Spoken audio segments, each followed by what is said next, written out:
Baku-bakong kalsada sa isang sitio sa barangay Bonlag, Calasiao, Pangasinan, pahirap umano sa mga residente at motorista.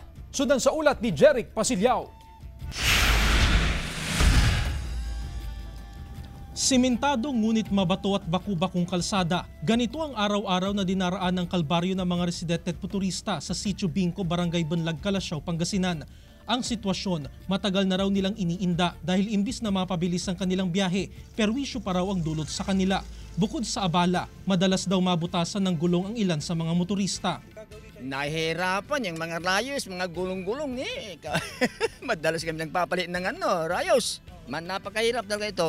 Maliban daw sa pagdaan ng mga malalaking truck, ang Sitio Bingco ay isa sa mga bahaing lugar sa bayan ng Calasiao. Kaya posibleng ito raw ang dahilan ng pagkasira ng kanilang kalsada. Nahihirapan kami kasi pag nagpapakiskis kami ito eh.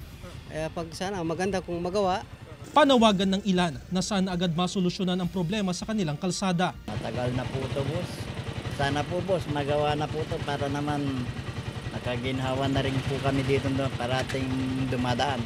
Batid daw ng pamunuan ng barangay ang problema sa sira-sirang kalsada. Nakalatag na raw ang plano para matugunan ang problema. Sa katunayan, nakipag-ugnayan na raw ang barangay sa mga kinauukulan upang matabunan ng buhangin at lupa ang mga bahagi ng malubak na kalsada.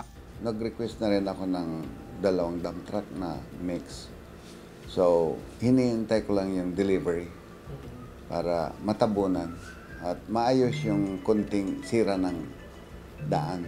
Tiniyak ng barangay na bago matapos ang taon ay may sasagawa nila ang pagtatambak sa kalsada upang maibsan ang perwisyong dulot ng sirang kalsada sa mga residente at motorista. Kasama si Daryl Peralta, Jeric Pasilyao, 1 North Central, Luzon.